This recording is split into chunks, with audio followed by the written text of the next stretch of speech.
Përshëndetje të nderuar, nuk është larg menç të ju ketë rënë në sy se unë në kohët e fundit jam fokusuar në shpjegimin e disa temave të ndjeshme në politika ndërkombëtare më shumë se sa që kam bërë më vonë.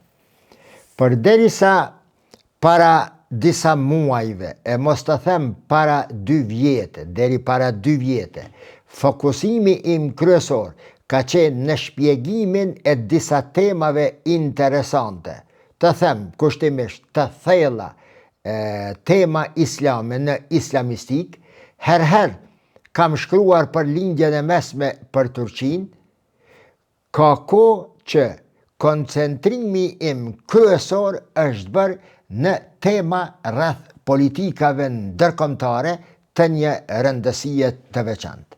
Natyrisht, kjo nuk ka ndodhur rastësisht. Këtë e kam bërë qëllimshëm. Qëllimshëm jam orientuar ka shpjegimi i temave ndërkombëtare më shumë se sa temave në rrafshin islam, temave klasike islame. Duke i parë, natyrisht, dinamikat e reja me të cilat po ballafaqohej bota dhe po ballafaqohet edhe më tutje. Duke i parë ndryshimet e mëdha që po prodhoheshin në arenën ndërkombëtare, sidomos pas pandemisë, ishte e natyrshme që një njeri i cili merret me leximin e jetës, me leximin e ngjarjeve të mëdha, të përqendrohet në trajtimin e gjithë asaj që po ndodhte dhe do të vazhdon të ndodh edhe më tutje. Ju kujtohet, pas pandemisë, më falni, plasi lufta në Ukrainë. Një luftë që realisht tani dhe faktikisht po e ndante botën në dysh, një ndarje e re tani më. Në njërin blok qëndronte bota orthodokse me në krye me Rusinë, e mbështetur herher sipas nevojave, interesave dhe dinamikave nga Kina, e mbështetur pakusht dhe vazhdueshëm nga Irani, herher nga Koreja dhe disa vende të tjera në botë. Në anën tjetër, bloku tjetër që u krijua, një blok i palëkundër, ishte bota protestante, me në krye me Shtetet e Bashkuara të Amerikës, e mbështetur fuqishëm nga bota anglo-saksone, herher sipas dinamikave dhe nevojave edhe nga disa vende të Evropës, e për aq sa kishte interesat të ndërsjella, këtij bloku i dilte në mbështetje edhe ndonjë shtet në cilin do kontinent të botës. Përveç kësaj ngjarje kaq të madhe që po krijonte një botë të re, fillimi i secilës kishte nisë vite më parë, më pastaj filloi lufta në Gaza. E si të mos merresha me Gazën, sidomos pas fillimit të masakrave dhe gjenocidit mbi popullatën e pafajshme, heroike të Gazas. Pastaj plasi konflikti Izrael-Iran, shkëmbimi i raketave, pritej se do të ndodhte një luftë e madhe, se do të ndërhynte Rusia për t'i ruajtur interesat e veta akute dhe shumë të thella në Iran. Pastaj u pake se Kina do të tendosej për shkak se furnizohej nga Irani me gaz e sidomos me naftë. Pas këtij konflikti, shkëmbimit të raketave, ndodhen disa përparime kolosale dhe vazhdojnë të ndodhin edhe më tutje të Turqisë, sidomos në industrinë e armatimit dhe shtrirjen e ndikimit diplomatik dhe krahas ndikimit diplomatik edhe ndikimit ushtarak i Turqisë në disa vende të botës, duke mbërrit deri poshtë diku atje në Afrikë. Pastaj, në ndërkohë, erdhi koha parazgjedhore e zgjedhjeve parazgjedhore në Shtetet e Bashkuara të Amerikës.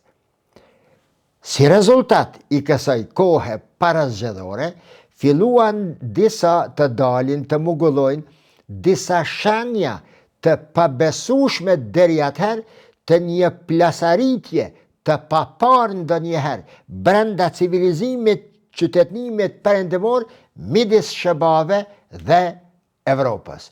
Midis këtyre dy brigjeve të Atlantikut, midis këtyre dy krahëve që kishin krijuar e themeluar e udhëhequr, emancipuar e imponuar qytetënimin perëndimor.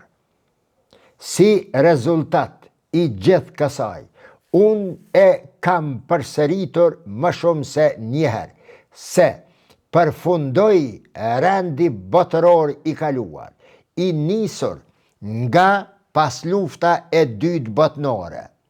Rend botëror me të cilin po rënoheshin edhe shtyllat direkt trajt e këtij rendi, cilat janë ato institucionet financiare kryesore, të cilat kishin nisë të krijoheshin dhe themeloheshin që nga viti 1946, pastaj filloi të humte fuqien e vetë ndikuse edhe globalizmi dhe natyrisht, më shumë se njëherë kam thënë, se rendi botëror i ri, themeljet ju kanë vënë kohë më parë, vite më parë, në 15 vjetët e fundit, dhe tani kanë filluar të ndërtohen muret e këtij rendi botëror, i cili do të përfundoj së ndërtuari shumë shpejt.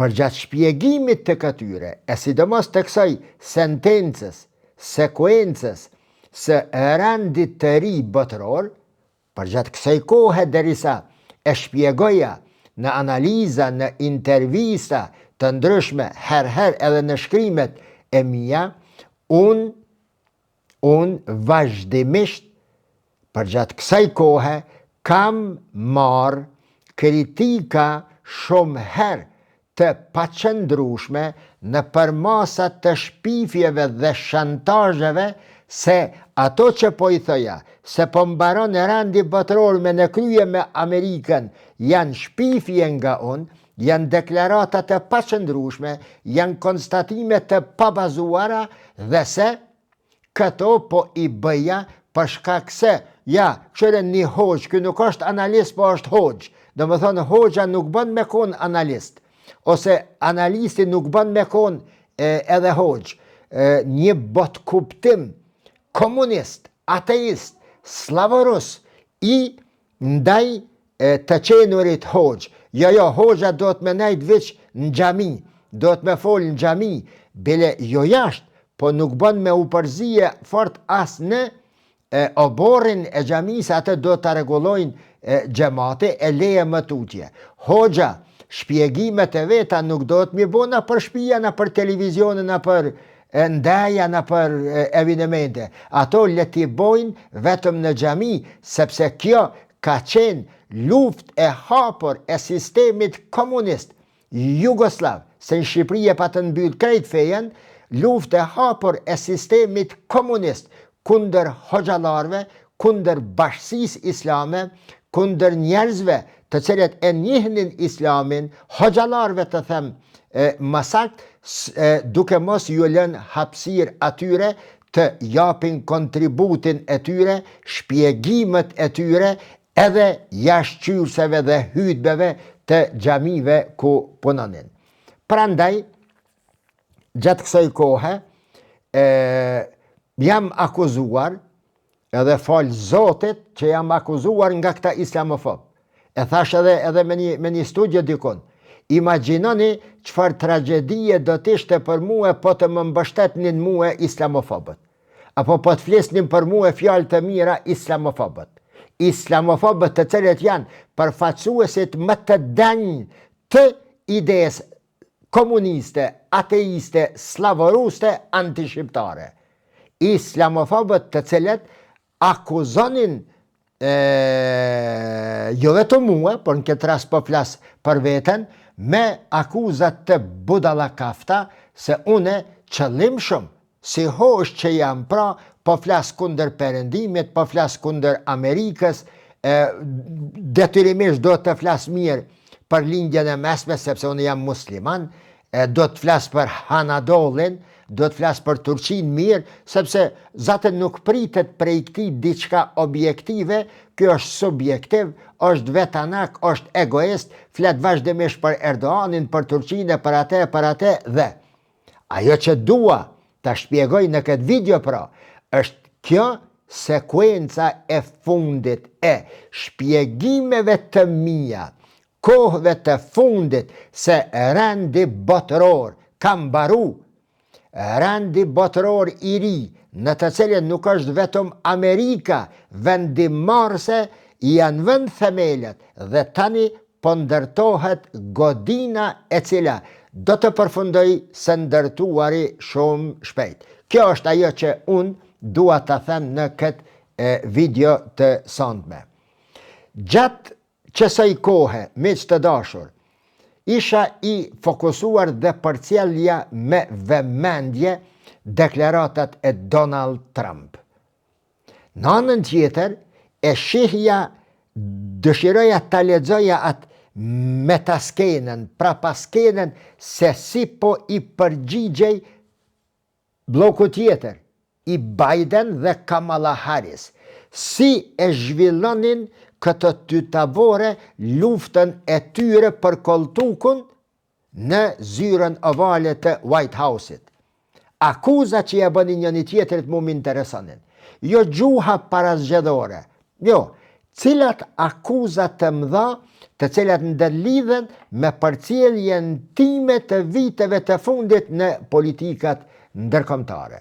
Dhe natyrisht, kam ardhur në atë përfundim se Donald Trump, përtej të qenurit, ndoshta e keni mësuar dhe përmend këtë fjali timen, përtej të qenurit, një emën dhe mbiemën, një president i Shteteve të Bashkuara të Amerikës, Donald Trump, është shumë më i madh se kaq, shumë më i fuqishëm se kaq, shumë më ndikues, rënjet shumë më thellë dhe degat e veta shumë më lart në qiell. Në fakt është një frym e re e ardhur në arenën ndërkombëtare, që paraqitet si rezultat i politikave të rendit të kaluar botëror dhe i kalbjes së saj, së bashku me kalbjen dhe rënimin edhe të kokës së atij rendi që ishte globalizmi. Në 2-3 analiza, kërkoj ndjes që po drejtohem me juve këtu, po ju drejtohem që ti rikujtoni ato të cilat i kemi thënë. Ju betohem jo për shkak se dua ta glorifikoj atë që e them më parë, apo të thirrem në si referenca në ato që i shkruaj më parë, në asnjë mënyrë. Dua diçka tjetër të them. Se megjithatë, ka njerëz në shoqërinë tonë. Nuk jam i vetmi, apo nuk jam unë. Ka njerëz në vendin tonë të cilët din t'i lexojnë politikat ndërkombëtare, por nuk ju jepet hapësira atyre që të jenë këshillues, të reflektojnë pozitivisht në shoqërinë shqiptare, sidomos tek ne në Kosovë, aq më shumë në Maqedoni. Fragmentizimi i shoqërisë sonë mbi baza partijake, bashkë si të arabët e këtyneherit mbi baza të kabileve. Bazat partijake të ne miq janë kabilet e arabëve të vjetër, dhe këtë e them pa hezitim. Nuk mund të deportosh në te, kushdo që jeti, çfarëdo kapaciteti që je, nëse nuk je i asaj kabile politike. Dhe ka njerëz pra, të cilët i njohin dinamikat dhe në fund detyrohen që të gjejnë, të shpërthejnë labirinthe për të komunikuar me qytetarët, për të informuar qytetarët, për t'i nda njohurit e përvojat e tyre me qytetarët, me shqiptarët, së paku apo sidomos dhe vetëm në përmes rrjeteve sociale, wa lillahil hamd, Allahut falenderime dhe i qoft hamd. Po tema, gjatë qësaj kohë, unë 3 herë, 2 herë në video dhe 1 herë në shkrim, e kam shkruar një pyetje me shkronje të mëdha, të palekundura, ndoshta bombastike, tepër sfiduse për shumë të cilët nuk i përcjellin gjërat që po ndodhin në botë, dhe ajo fjali ishte: a do t'i vijë Amerikës një shpëtimtar? Nëse po, kush është? E kam bërë këtë pyetje duke e pa se Amerika ka nevojë për një shpëtimtar. Gjendja e Amerikës është asisoj që ka nevojë për një shpëtimtar.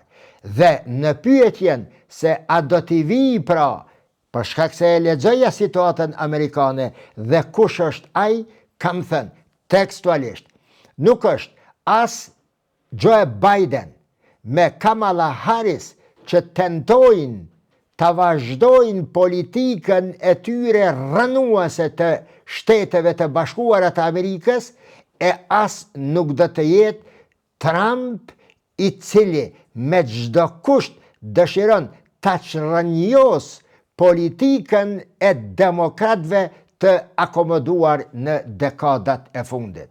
Donald Trump vazhdimisht thoshte se do ta luftoj sistemin e korruptuar dhe të kapur gjyqësor të Shteteve të Bashkuara të Amerikës. Me projekte në raportin e tij 20.000 faqesh, që her e lexonte botërisht, e her botohej në disa mediume të njohura amerikane, e të cilat u patën fut në kontrollin e demokratëve thuajse 100%. Përtej kësaj, Donald Trump thonte se do ta luftoj ashpër në tokën amerikane deep state-in, e cila kontrollohet nga bota demokratike, nga Partia Demokratike, dhe do t'i luftoj deri në frymin e fundit të gjithë ata të cilët do ta pengojnë magantime. Amerika e para, Amerika sërish e madhërishme. Pra, me gjithë që Donald Trump e thoshte këtë, me këto fjali kaq të mëdha, kaq të thella, unë kam thënë se as ky e as Kamala Harris, respektivisht Biden, nuk janë shpëtimtarët e Amerikës. Nëse do të mund të vijë dhe të ulet në shtëpinë e bardhë, ai do të jetë vetëm J.D. Vance. Për Vancein kam thënë. Dhe hiq më larg se para 4-5 dite, Donald Trump se tha e përmendi Vancen si një president i ardhshëm i Shteteve të Bashkuara të Amerikës. Ato të cilat i ka rënuar fryma, të cilën e rënoi sistemin ndërkombëtar të kaluar, rendin botëror, ato të cilat i pruni si të reja kjo frymë, së bashku me të edhe me Donald Trump, i konsideroj si themele, apo si rani i par i pitës mbi të cilën do të renditen rendet e tjera të pitës së re amerikane, që shpëtimtar i saj mund të jetë J.D. Vance. Dhe tema e santme pra, fokusimi i temës së sante është në deklaratën skandaloze, mos ta quaj skandaloze, shokuese për të gjithë qytetarët e Amerikës, e në veçanti për qytetarët e botës, deklarata e djeshme e Vance kur tha se ka mbaruar epoka e dominimit të shëbave si fuqi e vetme e botës. Ka mbaruar epoka e Amerikës, Tani më, do të keni një botë të re, më pastaj në fjalimin e tij para katedrëve të Akademisë Detare në Annapolis të Marylandit, ai e thot tekstualisht: sot përballemi me kërcënime serioze.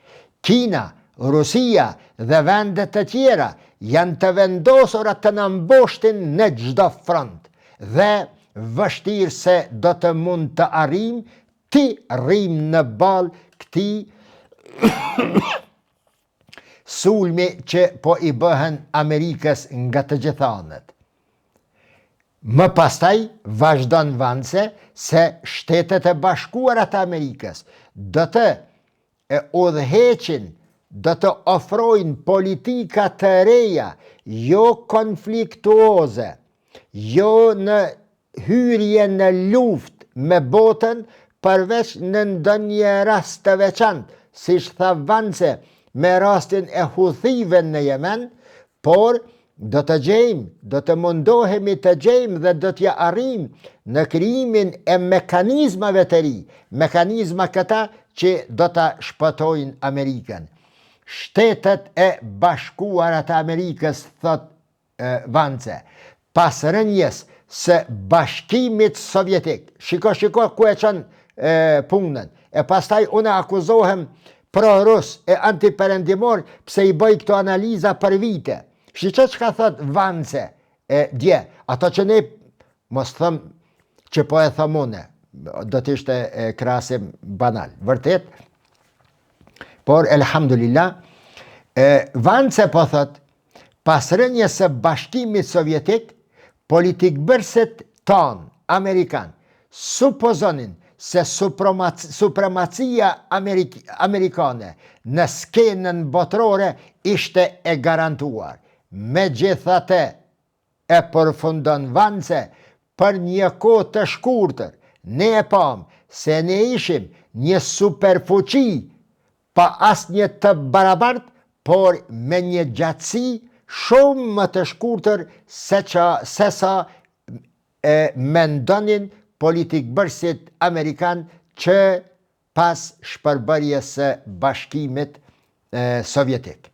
Dhe, duke dash ta përfundoj këtë temë dhe që e konsideroj një lajm kumbues, një analizë e përmbajtur rreth asaj që e thash në fund, dua të them se në këtë katrahur të re në të cilën po vlon bota, në këtë kazan të ri, me mjete djegëse të reja, përderisa Evropa i ka qelë syt, i është kthye vetvetes, po shikon alternativa të reja për të gjetur rrugdalje nga kjo qarje që më nuk do të ngjitet kurrë, besoj bindshëm, midis SBA-ve dhe Amerikës, sepse po krijohet një blok i ri në këto rrethana.